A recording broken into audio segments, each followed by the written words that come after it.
Good morning. We will get started in just a few minutes. We have folks logging in and we're going to pause, let them log in, connect. As you are getting settled, I want to thank you for joining us today. We will be using an interactive tool called Mentimeter. We'll be sharing links in the chat for you to log on, but I encourage you to open a browser or get your phone ready. We'll be using an online tool to engage you all. So again, good morning, welcome, and we're going to let folks log in just a little bit more time and then we'll get started.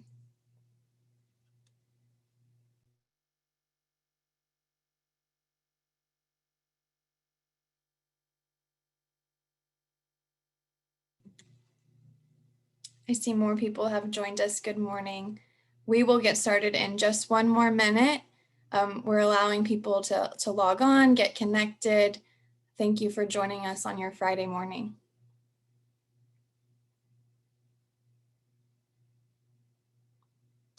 And as you all are getting settled, again, we'll get started in just a few minutes. We'll be using an engagement tool called a Mentimeter. We'll have you log on in either your computer browser or your phone browser. It'll be a simple way for you to participate with us, and we can learn from you and hear your questions throughout the presentation today. So we'll get started in just one more minute. Again, thank you for being here with us.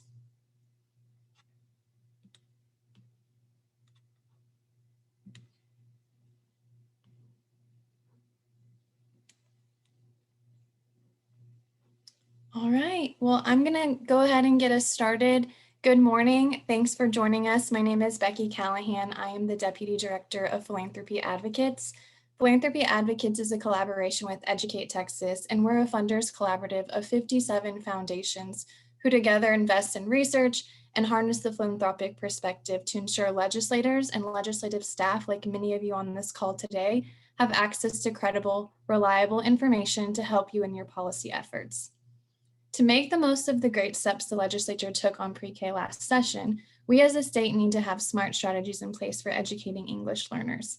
Philanthropy Advocates commissioned research that aims to provide necessary information and emphasis on English learner students to maximize the impact of the historic education investments in House Bill 3 from the 2019 session. This effort, reflected in the Texas Early Childhood English Learner Initiative, aims to ensure more Texas children are successful both inside and outside the classroom. So that's what we're here to talk about today. We'll go to the agenda slide so you can see that we have a lineup of experts on this call who will talk about the research that Philanthropy Advocates commissioned and the policy recommendations coming out of the Texas Early Childhood English Learner Initiative. Throughout our time, give me 1 second. I think I have the wrong presentation. I apologize. So let me fix that really quickly. No problem. And as we're putting the slides up and doing a little technology change, as you are able to, I encourage you to go ahead and get started at www.menti.com. And we have that chat, the URL in the chat with the code. You can go ahead and log in. We'll put the slide up so you can see what is interfacing with your phone or your computer browser. Go ahead and log in, www.menti.com. Again, the code is in the chat. We'll be using this today, and we'll be able to get you to engage with us, to ask a few questions, for us to gauge your knowledge around the status of English learners in education in Texas, and help provide better information for you all on this call today.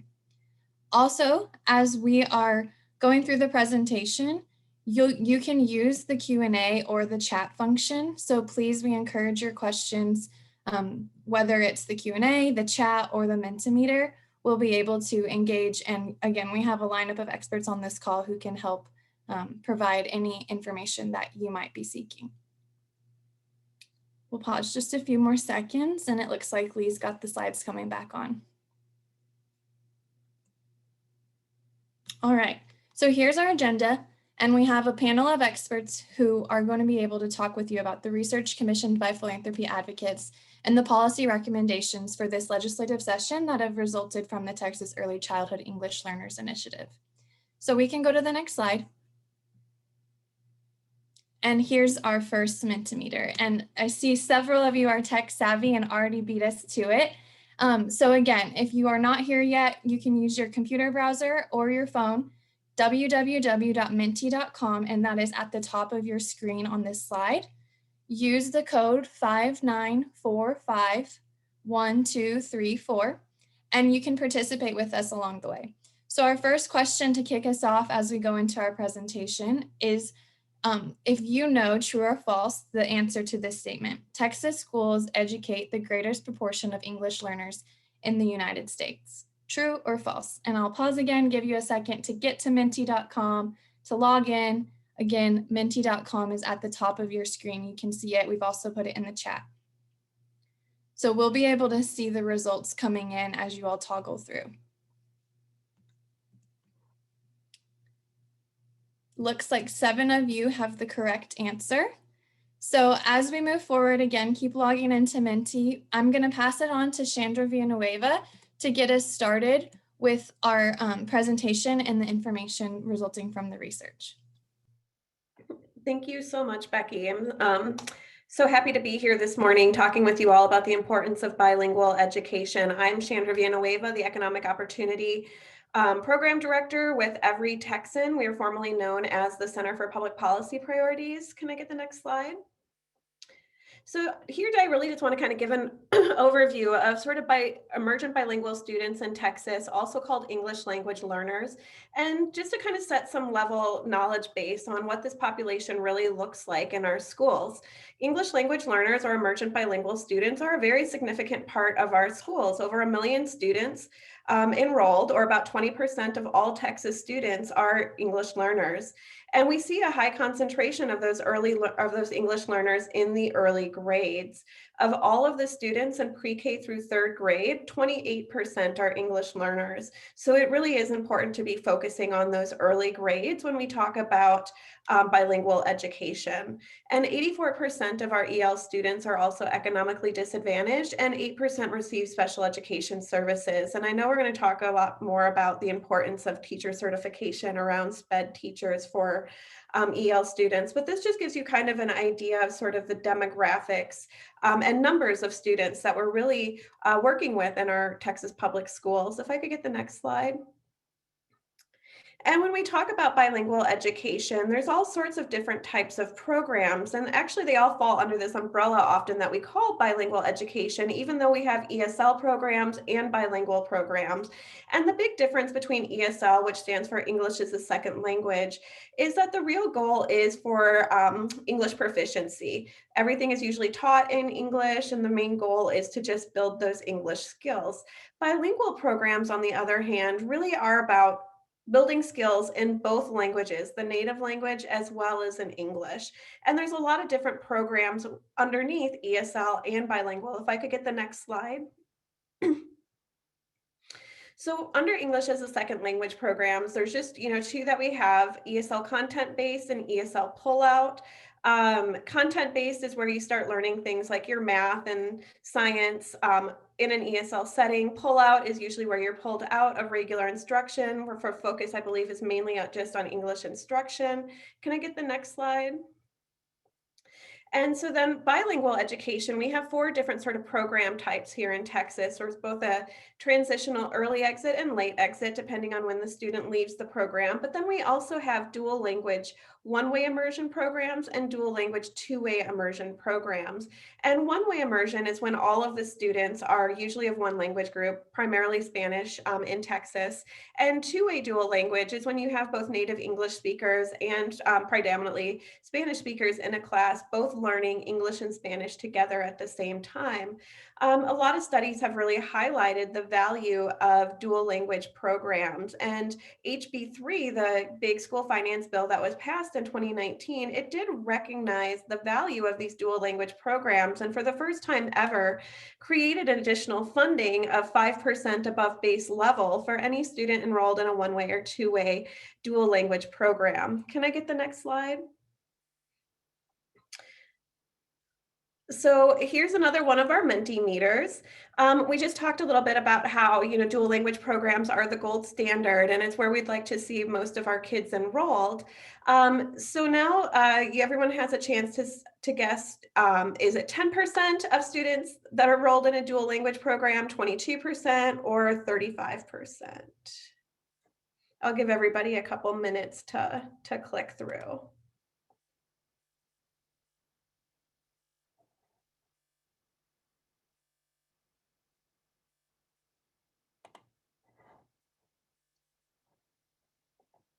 All right, well, it looks like we had a couple participants. It's actually much closer to 22% if we can get the next slide. So if you look at all of these different types of programs and where our students are really fanned out, even though dual language is considered to be the gold standard and where we want to move more of our students to, you can see that only about 22% of our English language learners have access to these types of programs. So there's a lot of work to do to really boost program offerings, increase the number of available teachers we have, and improve outcomes overall. Can I get the next slide? So this week, along with IDRA, every Texan released sort of a primer on bilingual education to really help everyone learn about all of the different sort of program types. And this report is really, it introduces the current state of education relating to English learners in Texas. It discusses the challenges and outcomes of bilingual and ESL education and provides some recommendations to provide equitable student performance, opportunities, and state funding. So with that, just, in the sake of time, I want to make sure we get this passed over to David, who's going to go really in depth into this initiative that we've all working together to launch. So thank you, David, and take it away. Thank you, Chandra, and very exciting to have your report come out right ahead of this event. So I hope everybody checks that out. I think we're going to drop it in the chat, so make sure, and there it is. So make sure you check out Chandra and IDRA's incredible report. So I am David Fagan. I am the Early Childhood Policy Associate here at Texans Care for Children, and for the past over a year, actually, I've helped lead the Early Childhood English Learner Initiative, along with so many great partners who are here on this meeting with us. So if we go on to the next slide, we have another Mentimeter question, and I hope we get a little bit higher participation on this one. So what percent of pre-K to third grade students are categorized as English learners? So we're hoping to really help communicate what the population looks like in these early grades that our initiative focused on.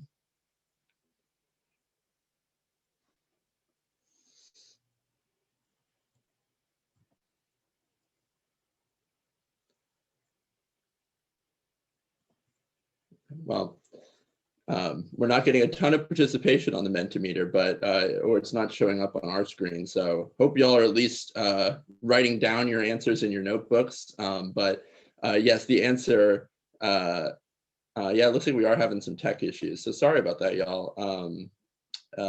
But hopefully you are taking it. So the answer is 28%. Which, so more than 1 in 4 students in sort of the pre-K through third grade population are categorized as English learners. So if you go on to the next slide.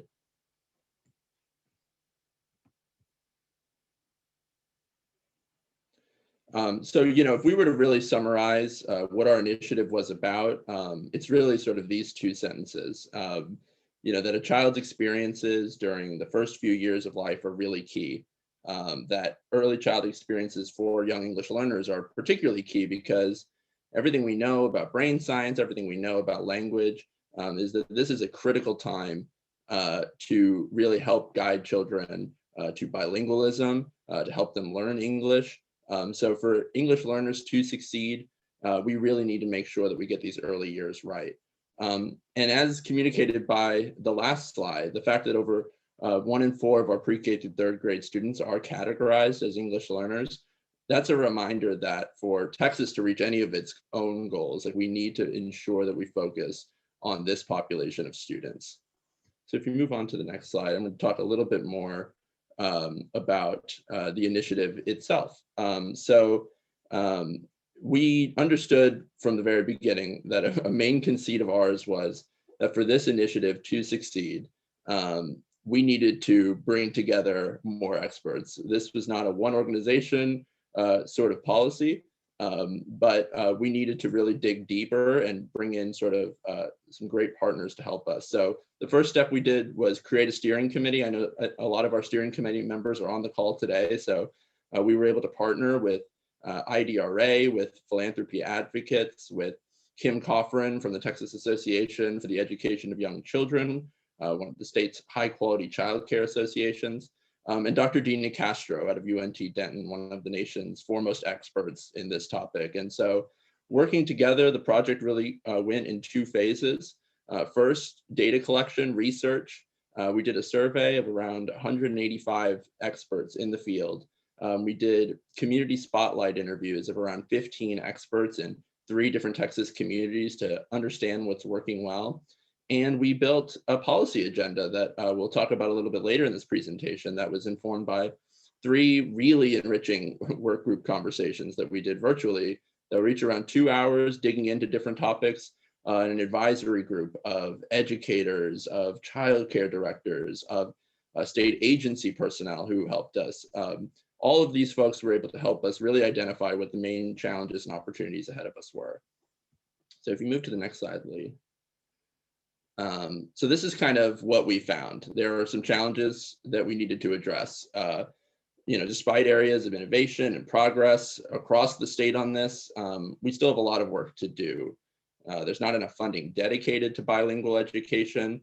We still need more state guidance and standards, and there's really not enough teacher preparation, not enough data on what's working well.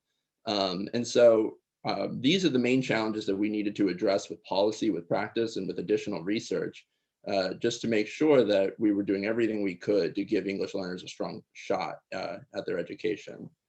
So if you move to the next slide, I'll talk a little bit about what the big twist that hit all of us was, which of course was COVID-19. We started this initiative prior to COVID's taking over of our policy considerations. But once that happened, we had to reset and reassess and say, is this still the correct direction for us to go? Is there certain things that we need to change for this project to work? What we found in talking to families and talking to educators and practitioners was that the issues really hadn't changed, but the urgency, unfortunately, had changed quite a bit because English learners are missing out on critical structured learning. They're even missing out on virtual learning opportunities if they lack the digital literacy or the technological access.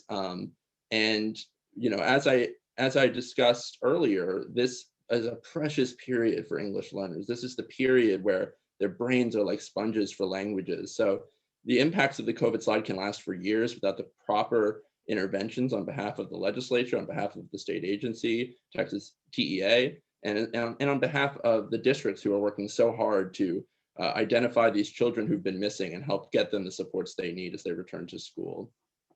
So if you go to the next slide, I will briefly go over some of the considerations that we looked at in this project. So, ensuring children have access to quality dual language programming, as Chandra outlined, is still just something we need to do a lot more to achieve. And ensuring that families are systematically engaged in their kids' education and standards and funding that will ensure a high quality environment are put in place. All of these were key. Thinking about English learners who have disabilities and developmental delays, and how we can ensure that they also have an equal shot at the high quality bilingual programming that we know is so important. Making sure that our assessments make sense and are measuring the right things, that we're able to really assess whether an English learner or an emergent bilingual is achieving progress in the classroom and if they need additional support. And that we have a process to collect student level data and on individual progress, but also statewide data that helps us understand what's working well and what isn't, and has a process to adjust that. So if you go to the next slide, Lee, that all led to the Early Childhood English Learner Policy Roadmap. It's published on bilingualtexas.org. I really encourage everyone to check it out. It contains recommendations to the legislature, state agencies, schools, and childcare programs about creating smart policies for English learners, and all towards the goal of making sure that English learners are strong readers by 3rd grade, that they're fluent and literate in both English and their home language, and that the people around them, the parents, the childcare teacher, the school educators, all have the tools they need to help guide them to success. So if you go to our next slide, before we talk about all of our legislative recommendations, I knew it would be important to hear from someone who's seeing this in the field, who really can speak to what's important in bilingual education, why this matters, why this work is even more critical in light of COVID. So we're really thrilled to be able to bring Patricia Nunez, who's a bilingual educator who has advocated and worked locally for over 20 years, has collaborated with and supported several Texas school districts in their design and implementation of dual language programming. So we're really lucky to have Patricia here with us today, and she's been an incredible asset to the initiative. So Patricia, please share your story and how it applies to this initiative. Thank you, David. Buenos dias. I'm so honored to be here and share with you the stories of emergent bilinguals here in Texas. And I'm going to start with stories because those stories tell us so much about the school experience of emergent bilinguals in our districts and in our Texas schools. I'm going to begin with a story of a student that I will call Esteban. Esteban is my son's name, is not actually the student's name. But I think it's important that since we are so data driven and we want to be data driven to respond well and be able to take what students bring with them to school and build from there, data is important.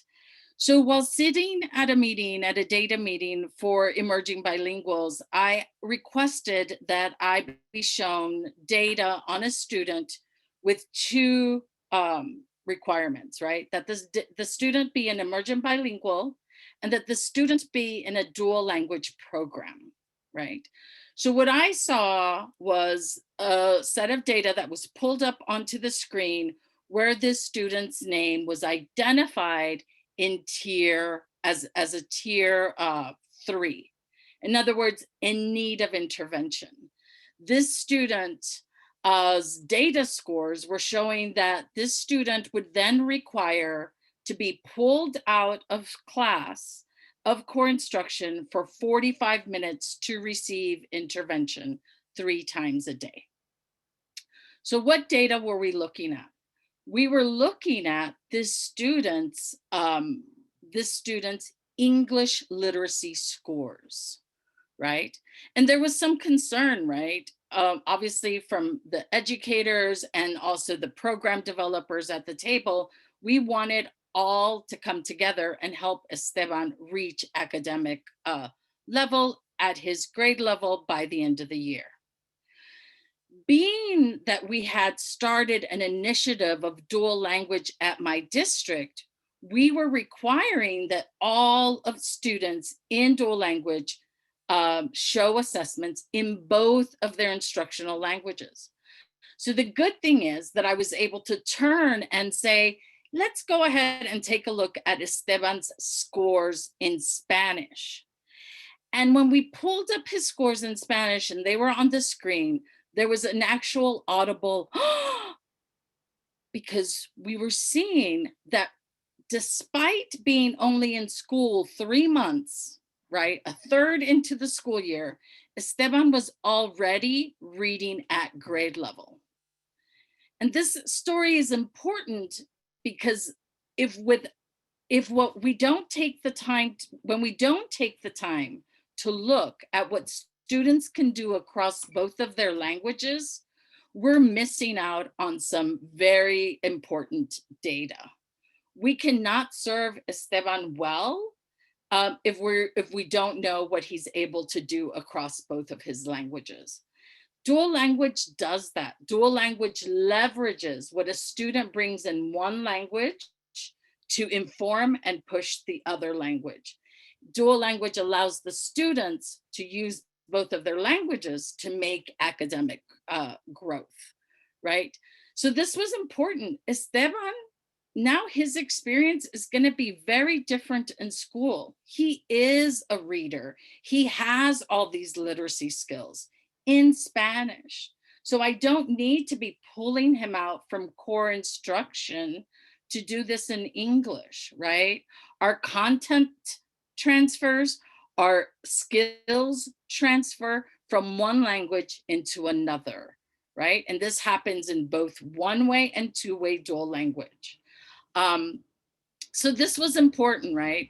We were very lucky to be working with someone who had taken the time to look at which were the skills that we wanted to see particular to English and what were the skills that we wanted to see particular to Spanish.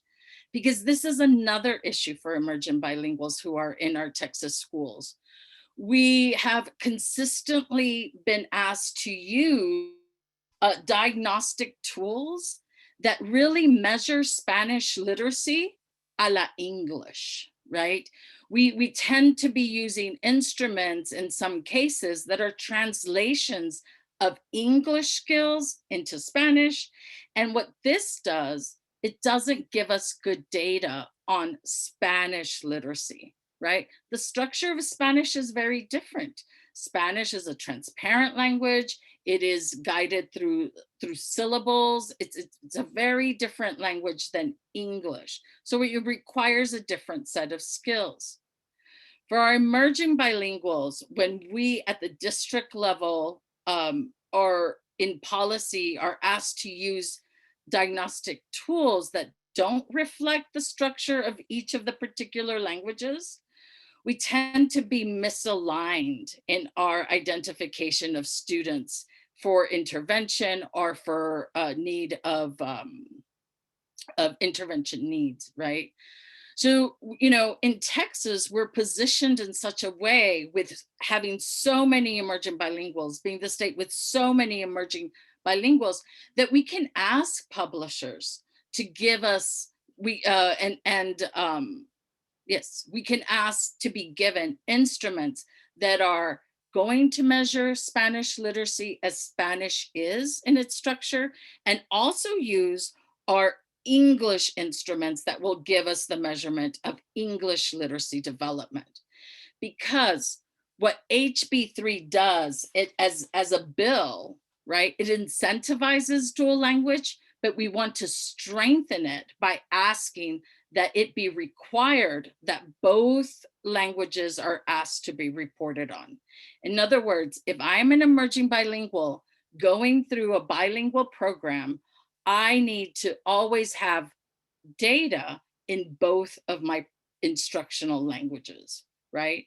And that is what dual language does. It informs us in the two languages, it develops our two languages, and this is where the academic gains are made for not just emerging bilinguals, but all students who are engaged in bilingual education.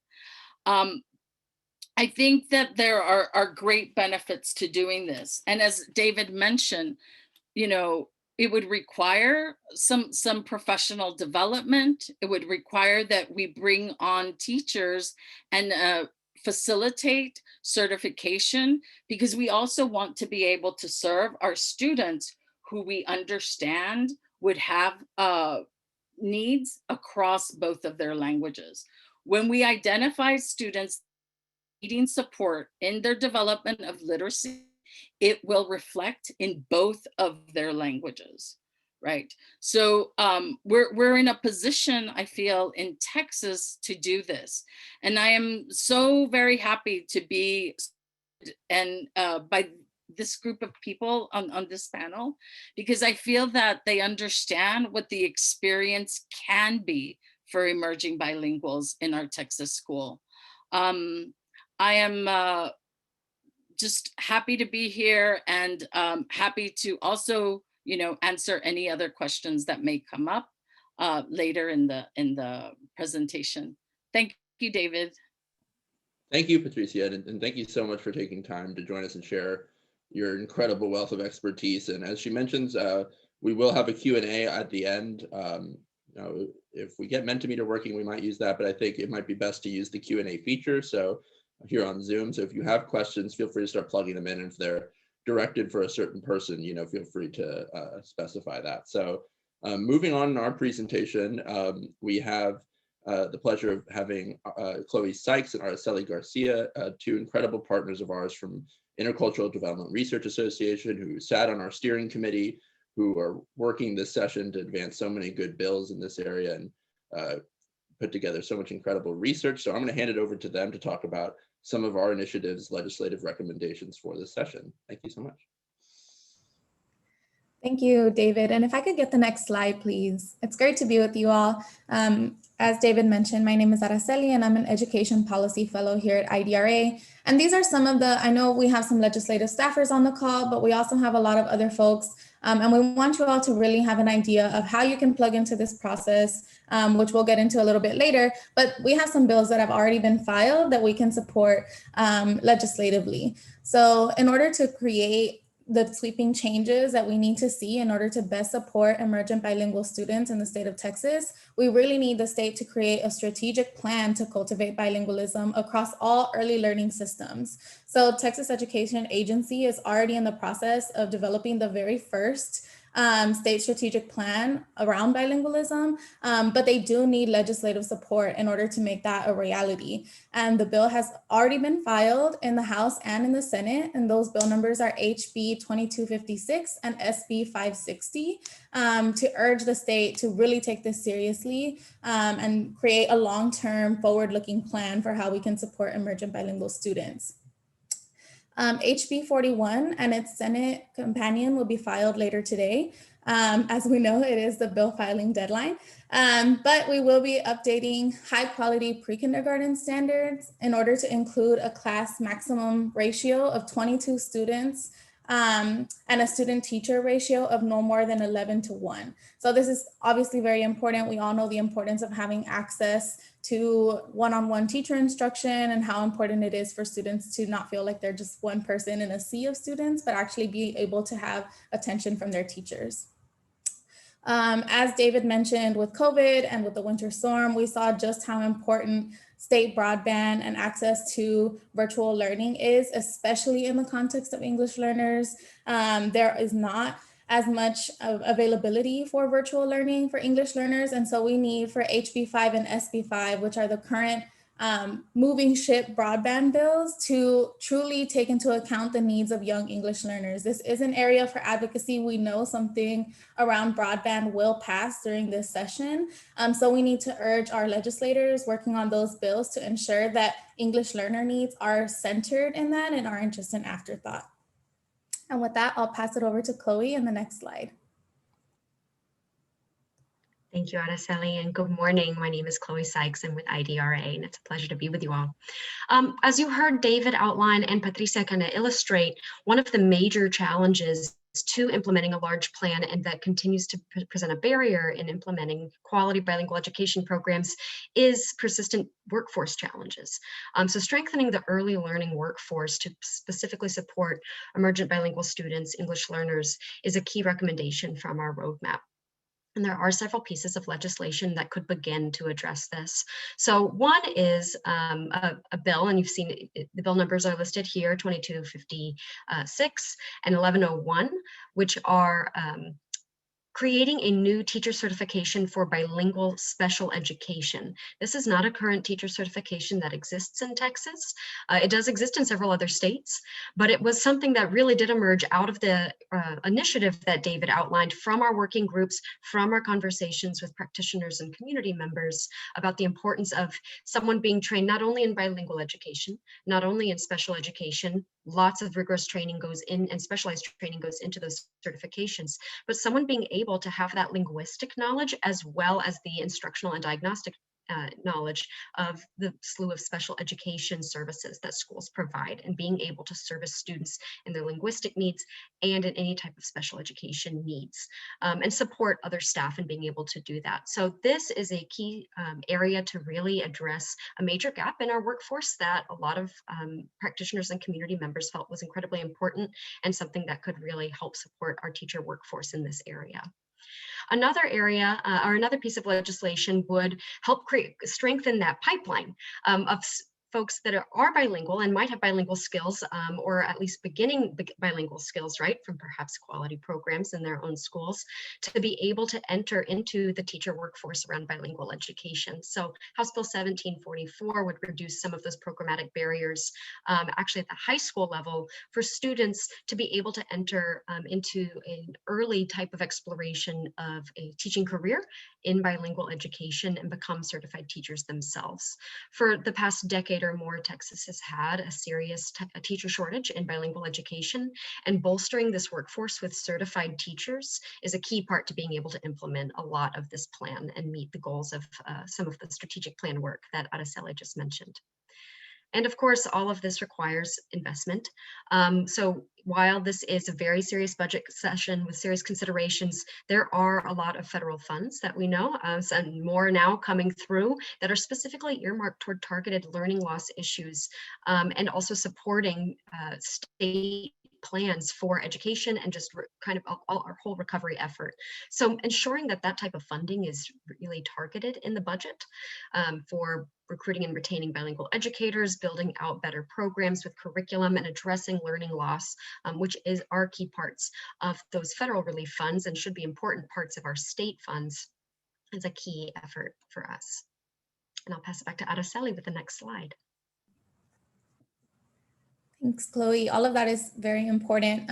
Along with that, in order to measure how well we're doing as a state, we need to improve our data collection on student progress and monitoring for English learner students. So as a part of that, we want to make sure that starting in childcare and continuing throughout high school, that the state adopts a uniform process across all of these systems in order to identify English learner children and collect data on these children. We can't know where we are as a state, whether we're improving or not, if we don't have accurate data that's uniform and easy for us to understand as a state going forward. So this is a very important bill in terms of making this a very transparent process. We also want to replace the term English learner and also the term limited English proficient in the Texas Education Code and the state's public education data system to emergent bilingual. We believe that this reflects the assets, as Patricia mentioned during her part of the conversation. If we're not noting that these students are necessary assets in our state, rather than a fringe population that is, difficult or costly to educate, then that's how our educators are going to treat those students. They're going to withhold opportunities because of how they automatically see these students through a deficit lens, rather than looking at them through the assets that they bring into the classroom as emergent bilingual students. Lastly, with HB3, we do want to encourage literacy plans that require data collection in both program languages to inform biliteracy growth and ensure funds allocated to dual language support biliteracy and robust implementation of the program. We know that dual language is the best way for students to learn, for English learners to learn English, but it's also a really great way in general to adopt English and a second language as well. So this is the best way to educate students. We know this, part of the strategic plan and all of the pipeline teacher certification that we're working on is to address that need. We can't have high quality dual language programs without high quality and certified teachers, and there's a shortage of that. So the point of all of these bills and this roadmap and this initiative is to take a holistic, long-term, forward-looking plan toward all of these issues and sort of figure out what we can do legislatively between the Texas Education Agency and as local communities to ensure that the state is truly supporting bilingual education. And last time, I'll pass it back to Chloe. Thank you, Araceli. And our final area of recommendations here that we want to share is to improve school finance to provide better support to English learners in these early childhood spaces. And we've mentioned House Bill 3, and we know that some other relevant legislation will be coming through to address some of what perhaps the state missed in House Bill 3 last session. And while we're not looking to overhaul, we know that overhauling school finance or adjusting the formulas is not happening at this point in time. A key area in considering House Bill 3, our budget, and where we want to move forward in this session is protecting and increasing that state financial support for bilingual education and quality programs. This could partially be addressed and accomplished through increasing the percentage of the allowable direct expenditures from the bilingual education allotment, and we're hoping to see some legislation to that end soon today. I mentioned the need to really target those federal funds toward the learning loss and instructional disruption that English learners students have experienced. All of our public school students, all of our students in Texas have experienced this. But again, to address systemic inequities and to really hone in on the importance of making sure that English learner students are not in any way left behind or their programs overlooked, we have to have targeted funds from those relief efforts. And as I just mentioned, the House Bill 3 cleanup bill that we're looking forward to can really focus on dual language expansion and implementation across the state. I want to remind you all that Chandra shared at the very beginning that only approximately 20% of English learner students are enrolled in dual language programs. So for the remaining 80% in our public schools, they are not receiving these dual language programs. They're in other forms of bilingual education or ESL with teachers who are serving them very well. But we want to make sure that high quality programs are accessible. This was an intent of this bill, and having the support to actually operationalize that dual language allotment and the expansion of the high quality programs, and as Patricia said, show true outcomes and growth for students is incredibly important. So with all of that, I will pass it over to Erica Beltran to share a little bit more about advocacy efforts. Erica is the Tarrant County Regional Director for Leadership ISD, which is an organization that equips community leaders to advance academic excellence and racial equity in public education through advocacy, policy, and school board governance. So thank you, Erica. Thank you, Chloe. Buenos dias. I keep joking that I should get the prize for the most outdated headshot. That's me. It's just been a few years. But it's a pleasure to be here with all of you. We thank you so much for joining us. We fully recognize that so many of you are participating in this conversation because you're passionate advocates for English learners and for early learning opportunities across the state of Texas. And so, Leah, if we go to the next slide, what we wanted to also offer as an opportunity today is an opportunity for you to engage in advocacy on this particular issue and on the bills that both Chloe and Araceli outlined in the previous slides.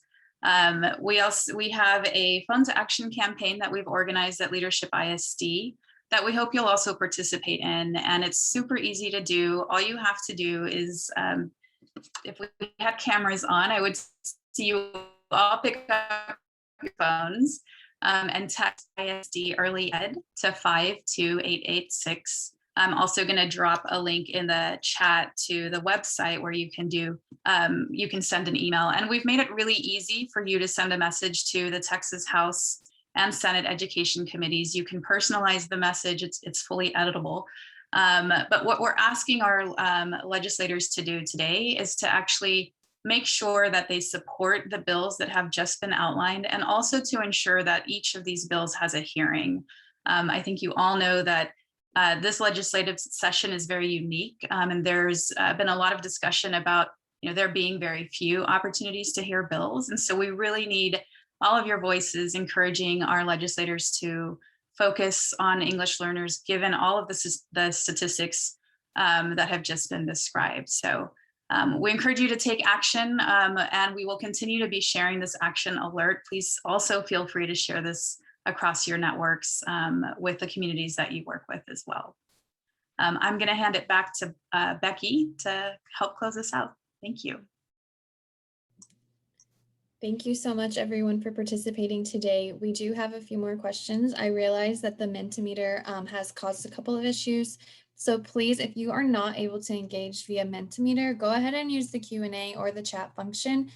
Whichever works, we can see it. That is working. It's the joy of technology during this interesting environment we're all living through. So thanks for bearing with us. Please go ahead and answer a few questions for us. We'll wrap up in a few minutes.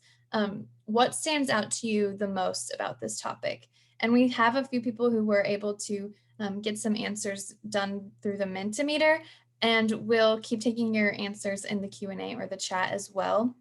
While we're going through these questions, I invite the rest of the speakers to put your video on, come on in, and we can share in and responding to a few of the questions. So again, I see some folks engaging through the Q&A. What stands out to you the most about this topic? Some of the answers you all have said, This becomes more critical each year. We have a great number of English learner preschoolers in our schools, the opportunity to interact, helping everyone, supporting ELLs and demographics. So if we could go to the next slide. And again, please go ahead and put your questions in the Q&A function. So if you have any responses to the question on the screen right now, what questions do you have concerning the content covered? And we'll pause and let you all give us some feedback here. We'd love to hear what questions you all have concerning what you heard about. It'll help us in our engagement and how we can connect to you as well. And Becky, it looks like we have a few here, so we can probably take a few that have already been submitted while folks are thinking of questions. So Dan Stanley asked, at what point should we consider reading testing in the second language? You do running records, reading levels. We start second language reading instruction in second grade. This seems like a great question for you, Patricia. Do you have an answer for Dan? Can you tell me the question again? I'm sorry. Sure. So Dan asked, at what point should we consider reading testing in the second language? You do running records, reading levels. We start second language reading instruction in second grade. And so I think Dan's just asking when would be a good time to start that. So in dual language, we start biliteracy from kinder, from pre-K, from the first grade possible, that students are exposed to both languages through their entire elementary career. And what we're doing is we're developing both literacies, because what happens really is that the development of one kind of sets impetus to the development of another, right? And in biliteracy, the students, when taught explicitly to use one language to inform the other, that's where you see the exponential growth. That is why dual language is an academic program that gets the results that it gets. Our students become meta-linguistic. They're understanding how language works, patterns in language. So whatever they're learning in one of their languages informs their other languages. And that's kind of keeps them evolving in both. Barbara Kennedy brought up a very good question in the question and answer section. And I do want to share it with everybody, because this does not mean that our emerging bilinguals would be normed against a monolingual English and a monolingual Spanish speaker. What we see through the research of Kathy Escamilla and her group in the University of Colorado is that we, as first, either a district would set norms of an emergent bilingual in their biliteracy trajectory, and that eventually with the data that is collected, Texas could possibly set a trajectory, right? But that the norms cannot be up against monolingual students because they're experiencing time and instruction in different languages, right? The amount of instruction in English is different because in dual language, that literacy instruction occurs in the two different languages. So we would set different norms for bilingualism and biliteracy. Did that answer that question? I'm sorry. Do I need to? No, I think you covered it, Patricia. Another question, maybe Araceli, this was a good one for you. Barbara asked a little bit more about House Bill 1774 by Representative Guerra. And what are some of the specific barriers that are targeted in the bill? Definitely. I was just going to jump on and say Barbara Kennedy had some really great questions, both about HB 1774 and about emergent bilingual usage and how it can be vague sometimes and how we plan to differentiate between, as you mentioned, English proficient students and English learners or emergent bilingual students. But with HB 1774, some of the specific barriers that are targeted are loans, student loans for teachers going into the profession. So if the bill were to be passed, teachers who teach in bilingual education for at least 2 years would have the opportunity to have loan repayment for any student loans that they have. We believe that this is a huge incentive for many people. I can speak as a first generation college student myself, that if there's a loan repayment opportunity, and it's only 2 years, I think that's enough to get a teacher into the classroom, into these teaching. Somebody else brought up how there's a teacher shortage, and this continues to be a huge issue. We hope that this bill can eliminate that huge barrier for many people. With emergent bilingual and sort of differentiating between this, the way that we hope to go about it is to strike. It's already defined in the education code, which is Texas law, who counts as an English learner. And so the idea would be to strike in the education code simply anywhere where it says English learner and replace it with emergent bilingual. So it wouldn't apply to students who are English proficient.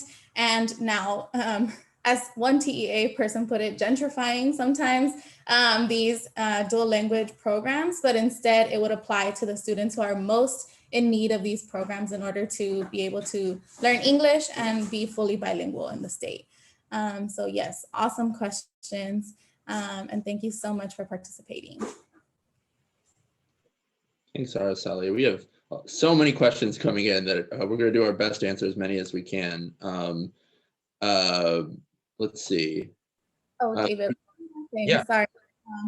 Somebody else asked, it might have been Barbara as well, about how this is different than just how the bilingual special education certification would be different than just adding on. And the main difference here is that we believe that there's a pedagogical difference in serving a student that is an emerging bilingual and a special education student. And so that they deserve people who are going into that certification should be educated at the intersection of those two identities rather than sort of treating them as add-ons separately, because that's a different sort of situation. It's one thing to say we're going to teach special needs emergent bilingual students and have a whole curriculum around that identity and the various needs across the spectrum of disabilities, versus just simply treating it as an add-on, which is the current situation, because we feel that sometimes the add-on doesn't necessarily line up. And we sort of have that already, where it's a bilingual education teacher and a special education teacher with two complete different training. And now they're being forced to sort of figure out what they're going to do with these students. And we hope that this certification will help with that issue specifically. But that's a great question. Thank you. Janet Elliott asked a great question I want to make sure we answer. What about EL needs among children who participate in subsidized childcare programs? This was a big focus of our initiative. It is less of a focus of our legislative agenda, but there's a lot we're hoping to achieve through our sort of advocacy with the Texas Workforce Commission, including with all the opportunities that have come from federal relief. There's billions of dollars coming to Texas to strengthen Texas childcare, and that gives us an incredible opportunity to make sure that our quality rating and improvement system, Texas Rising Star, really addresses this and really incentivizes programs to think about how they engage with English learner families. What kind of information are they collecting in their progress monitoring to make sure that these children are getting the supports they need? How are we connecting home visiting programs of English learner families to high quality childcare programs to school? How are we getting that continuum right to make sure that kids have a good onboarding to their public pre-K or kindergarten programs? Supporting the childcare workforce is obviously central to this, and we hope that federal relief dollars can support the many bilingual childcare educators who we desperately need to retain in our system. So there's a lot we need to do for childcare, and I think that's going to be a big focus of this initiative for years to come. Let's see. There's so many questions that we might have to follow up with some of you over email, but let's see. I think Kathy's question about how the legislature decides which bills to spend time on and vote on, and how we can make sure these important bills are indeed considered and voted on. That's an excellent question, Kathy, and we want to make sure everyone on this call feels empowered to do that sort of thing. So right now, some of these bills, any bills that have a number have already been filed, and most of them have already been referred to a committee. Most of them either on the House side, public education, or on the Senate education side. So what we can do, the next step would be to get these bills a hearing in those committees. So what you can do is speak to your legislator or reach out to the legislators who sit on those committees and let them know that these issues are important to you, why they're personally important to you, and why you feel that they should get a hearing and should be voted out onto the House floor so that we have a better chance of passing them during this really tight session. So I just want to make sure that we address that. But yes, the biggest thing is adding pressure to your legislators to let them know that this is an urgent issue. It's as urgent as COVID. It's as urgent as energy, because our students sit at the intersection of all of those issues. Well, thank you all so much. I'm sorry we couldn't get to every question, but feel free to reach out to us. We have our contact information there. Huge shout out to everyone who really weighed in on this discussion. This is an initiative that will be going on hopefully for years to come, because we know there's a lot of work to do. Becky, is there anything else you wanted to say in closing? No, I just echo David's comments. Thank you all so much for your time on a Friday morning. I wanted to reiterate, we will be sending out the slides. So if you registered, you will be able to see these slides. And if you somehow didn't register but ended up on this webinar, that is also okay. And we can get you the slides if you will contact David, and his contact information is here on the screen. So with that, we are done for the morning. Thank you again for joining us, and we hope to be in touch with you all further on this information.